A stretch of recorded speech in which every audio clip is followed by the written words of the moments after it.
гласи. Хайдун, доскакач, чудо гласи, отрыгач.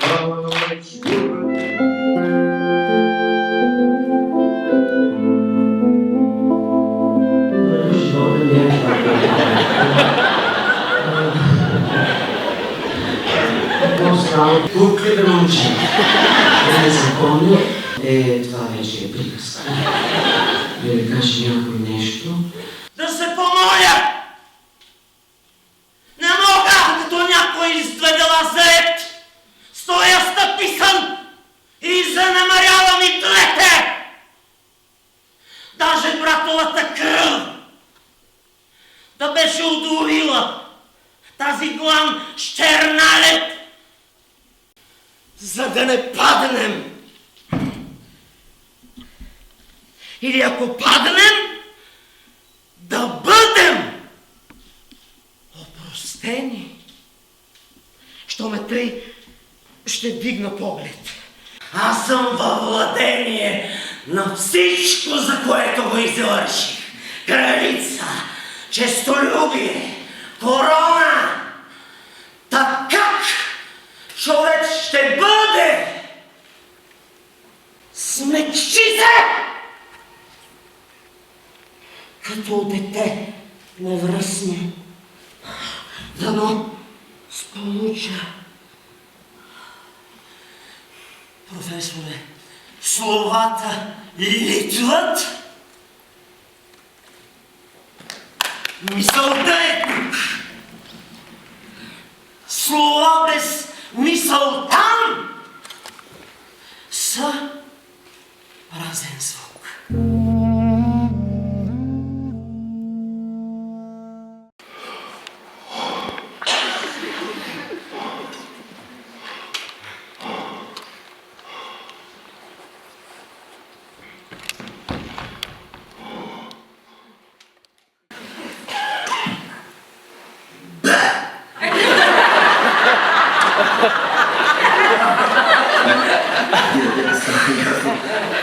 Колко е?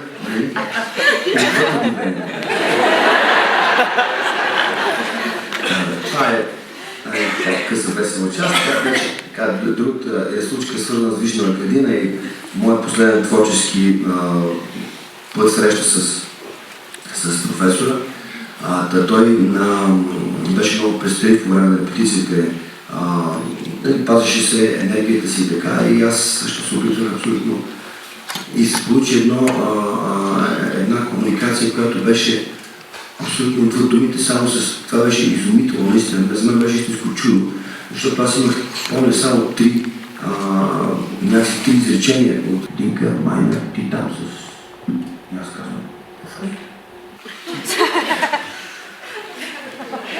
всичко е ясно. Разбрахме се, репетираме нататък. И втория етап беше, той обаче идва след един месец при мен и казва с недоверие все още, когато мен страшно измъркваше и се побърках. И той ми казва, Динка Майна, не знам дали знаеш, но твой герой, Лопахи, е двигател на това представление. Аз казах. Нещата взеха да се получават и третия етап, момент, в който аз наистина положих всички усилия, дойде трето действие, в което Лопахи го Вишневата градина и там положението е задника в тавана. Да. Смисъл за Лопахин. И аз влизам, казвам, първата сцена на сутринта трябваше да репетираме тази сцена, аз влизам, казвам, не мога да направя едно смело предложение. Той казва, да, момче, кажи. Аз казвам, аз съм порепетирал тази сцена с колегите, мога ли да просто да ви спестя време, ако ви допадна такава път. Ще представим, да я видим. Аз изиграх през сцената, аз разбира се много, не до там добре, но с някакъв потенциал явно. Той стоя, направи огромна пауза, след това се качи на сцената. И гледа в помощника Вишнева като и каза, 15 минути почивка. След това заредете за следващите сцена. И си отидем. Останах с изключително изключително преизпълнен с щастието. Той такъв миг, след като ме потупа по-рано. Така, това е.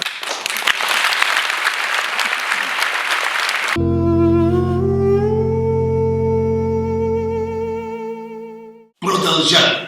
Шамо! Къде се криеш, кучи сине? Железни машинки ръждяса. Всяка коса е като измита. Кога е станало това? Шума на листопада все още добавях захранително оръжие. Възможно ли? Да съм пълно. Угрозата под кушата е мъртва. Аз имам вече пълна свобода да действам. Спокойно мога да се спуста на земята. Живота ми премина в спор с кучето. Но благодарение на дървото не паднах ниско в своя спор. Видно го някога един Лазар. Той целият си живот прекарал в една круша и от крушата водил спор с кучето си. Своя най-добър приятел. Едва. Скъпи колеги, имам една молба да ви харесам, да направите впечатление, да сте известни, да сте велики и най-важно, да ви обичам.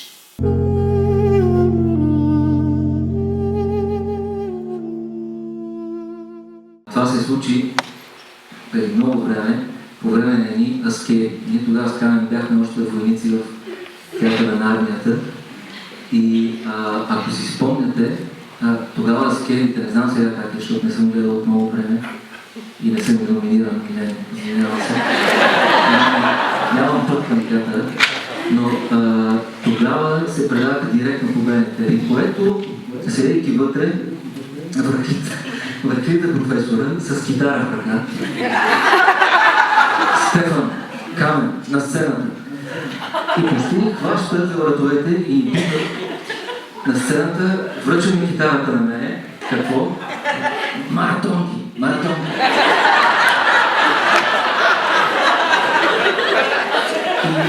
Ама ви кога? Но колко? И те се запълват да се чакат. И точно последва, Камен извади гребенчето, последва най-дългата интродукция в историята. Много дълго, само върху сол мажор. И песента, тя е три куплета и клипът, беше може би 33. И в един момент вече ефирът е включен и се прибраха им обратно. И това беше така историята за пускане директно в дълбокото, защото законите, които той преподаваше, те бяха универсални. Аз си ги превеждах на музикален език и ги вкарах и в музиката. Кое ще е мелодията, темичката, съзвучието, което публиката, като свърши спектакъла и като напусне салона, и ще си тънани.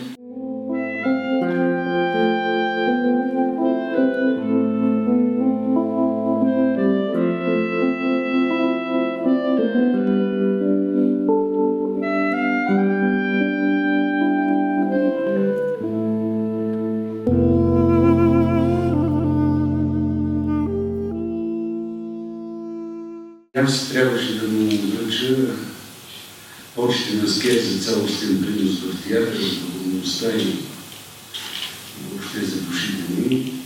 И преди да изляза стои, аз знам, че този аскет ще бъде за това, че е възпитал плеяда ученици, че е мъдреца на българския театър, че е светла личност.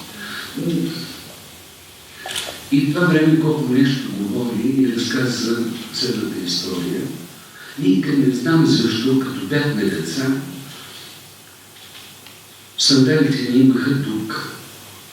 Винаги викат, що ни бяха с дупка сандалите, и едно от нещата, което правихме като деца, сваляме с сандалите и гледаме през дупката на небето и все странни неща на небето. Ето и вика, ако може човек да гледа на живота като през дупката в сандал, И тогава излязах и разбрах какво да му кажа. И по някакъв начин да го кажа на себе си и на обичаните си колеги. Колко от време на време вадеше пред нас този пробит сандал. Викаше ми и вика, вижте, там облаци, там Австралия и къде бе колко. Той вика там. И успяваше да накара да виждаме и облаци, и Австралия, и най-различни чудеси. Мисля, че много от нас, всички, които искрено така обичаме и сме разбирали колко, носи неговия пробит сандал със себе си.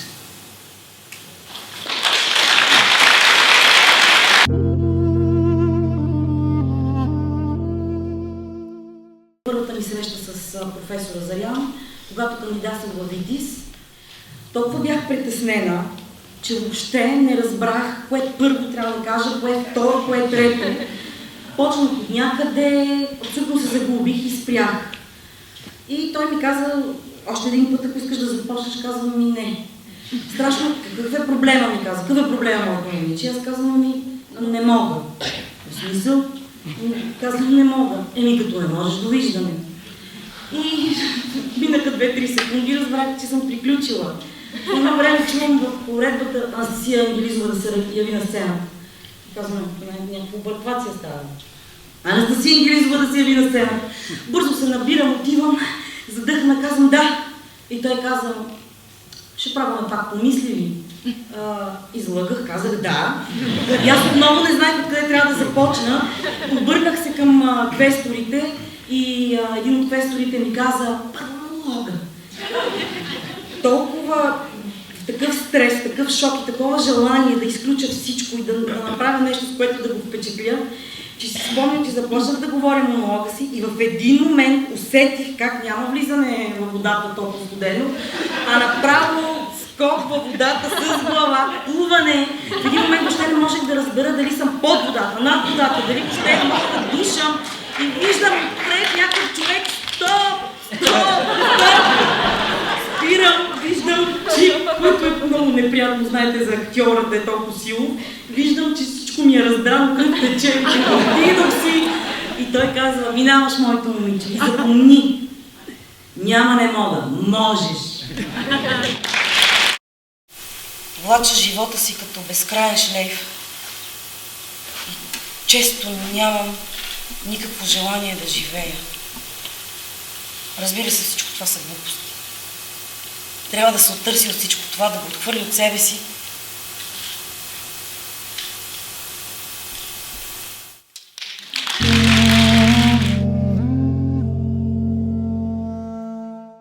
Аз, разбира се,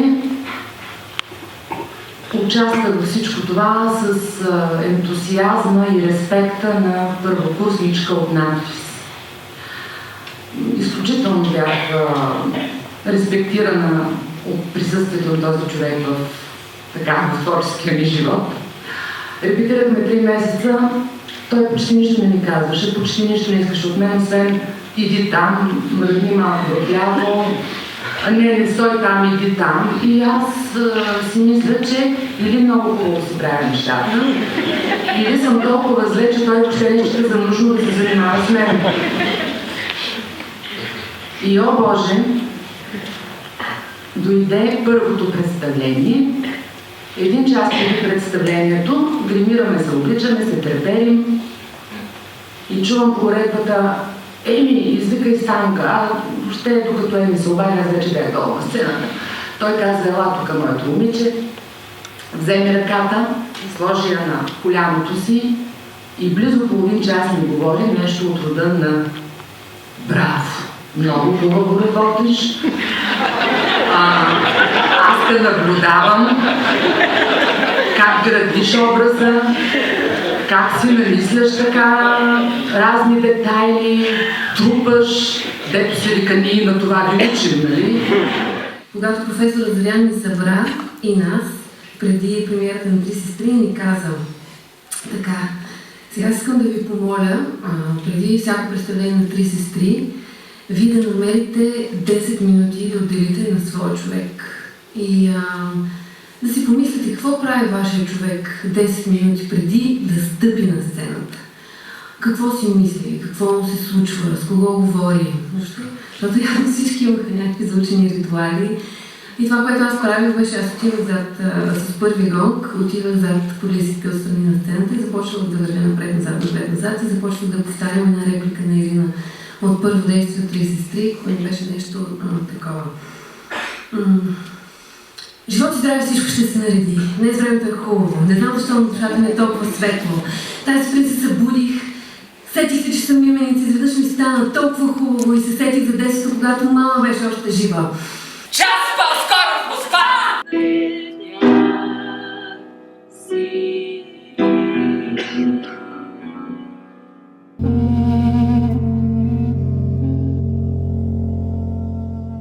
И на мене ми се пада да играе най-хубавата роля там. Виола Цезарио. Директно почти си обързнах главата. Моята Виола Цезарио беше нещо средно между фен на Депеш Мод и скина. Репетирахме и така изигравам първата част на премиерата и отивам в чакащия артист да пуша цигара. Моя професор Коко влетява като циклон, като вихър, като тъмен облак, като всички нещастия на този свят. И така ме разтреси и почва да крещи: Спасова, пишмана ти се такава. Ти какво си мислиш, бе? Това не е който лично бишо, ти да не си мислиш, че си сама на сцената, твоите колеги са какво се иде на сцената, твоите партньори. Просто ми иде така да те хвана за посади да ти изхвърли, да няма какъв гьобен, никакъв Цезари. И аз казвам, добре, сега така ми викат, аз как да продължа. Втора част, втора част. Ами както искаш да продължиш, ако не можеш да продължиш, ако не се върнеш в героинята си, тогава ти си аут от тях, от професията. Мина премиерата. И така, това ми беше като не е шамар, ами едно круше, един шок, един инфаркт е този урок. Че на сцената актьора не може да си позволи себичност, не може да си позволи самодостатъчност, не може да си позволи суета. Той не е сам. Как да кажа, толкова е важно партньорството, защото на твоя герой, живота на твоя герой преминава през партньорите. Ти не можеш без тях. И смирението на актьора, готовността за екипност, това е най-чистата, кристална, съвършена толерантност. И тогава, може би, някакси си вече на голямата игра. Благодаря ти за този урок, Коко, и за всичко.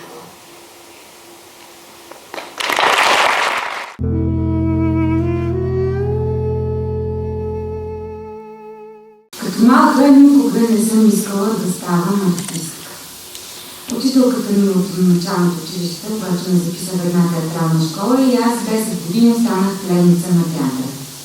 Впоследствие беше естествено да кандидатствам във ВИТИС и, о щастие, бях приета не къде да е, а в класа на най-великия професор Григора Зарян. Изпитанието беше огромно, отговорността стократна и тогава разбрах, че искам да стана актриса. Не, всъщност разбрах, че искам да стана добра актриса. Театърът е храм. Театърът е любов. И когато тя е споделена, никога не се отказваш от нея. Благодарим ти, учителю, че ми даде това познание. Знаем, че ти винаги ще бъдеш нашия ангел-хранител, че ти винаги ще бдиш над нас и ще продължаваш да ни учиш, да ни напътстваш, да ни съветваш. Ние, твоите ученици, никога няма да се откажем да търсим и да се усъвършенстваме, да ставаме все по-добри. Ние сме войници от твоята армия. Ще се опитаме да бъдем ангели на честа, на любовта, на добрия вкус в театъра и ще се опитаме да летим на сцената, а някога по-нататък и извън нея.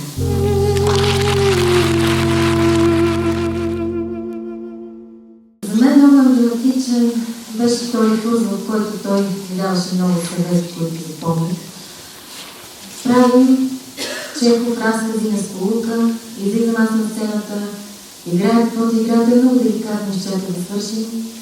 Помълча малко и каза: моето момиче, какво ми играеш? Просто трябва като една фрегата да ходиш сцената. Какво ми играеш? Малко нещо, още не си вярваш. Драги се, моето момиче, какво правиш? Значи трябва като едно Ферари тук да преминеш през сцената. Какво ми играеш? Малко не си вярваш. Тогава няма да забравя, професор ми каза: браво, моето момиче. Ти знаеш ли какво е театър? Тя тръгна да нещо да обяснявам, такива супер щанти. Той вика: един китаец отишъл на театър. И се върнал и го питали какво е театърът. И той казал ми: има един човек там, изкачи планина, пък планина нямаше. После преплува море, море нямаше. После скочи от скала, скала също нямаше. Ама той много ти вярваше.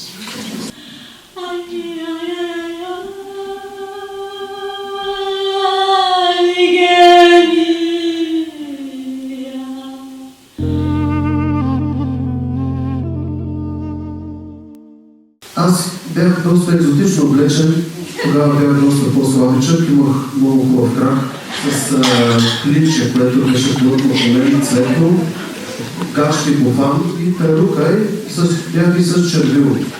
И решавам с скок, кълбо да изграждам в сцената. Към 70 кг бях и скачал много високо. А сега скачам, но не е така. Такава засилка много сериозна. След което директно с глава в ръба, носа ми отиде дълбоко, това бях в кръв, десен ми крак се раздравя и пирон.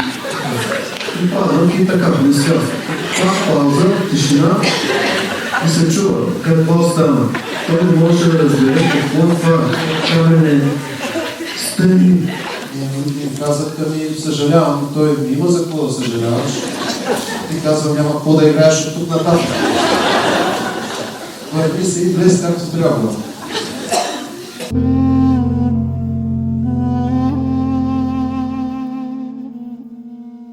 Има хиляди истории, свързани с нашия професор от сцената, от ВИТИС. Аз много набързо ще разкажа една, която не е свързана с сцената и с ВИТИС. Бяхме завършили преди 2 години и в Пазарджик репетиране от дена професора е режисьор. Колко обичаше, когато има време да разпуска с покер. Той много обичаше покера и след една чудесна репетиция, не беше никак дълга даже, решихме да поиграем. Това беше в настроение, почнахме играта. Добре, обаче нещо на него не мога да картите много добре. А аз виждам по едно време, че държи в ръцете си диамант. И не мога да повярвам просто. И колко казва: айде, май, играй, бе. Нали ти си нареден, май, кой е нареден, нали ти си нареден, играй, бе. Моето момче, този късмет, не го очаква и следващите 20 години.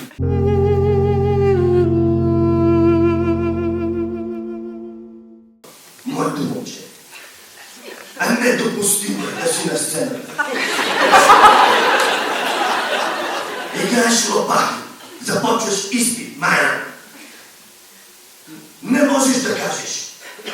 Ще изсечем всички диви и ще построим дървета.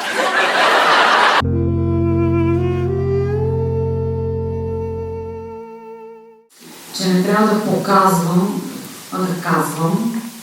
Че не трябва да преживявам, а да изживявам.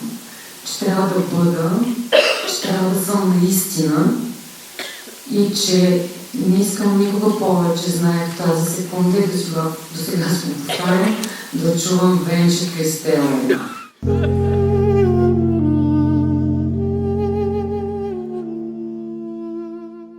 На добрия актьор му трябва само една електрическа кружка. И това нещо ми направи много силно впечатление. Бих казал, когато ми е било трудно, винаги съм се успокоявал с това негово изречение.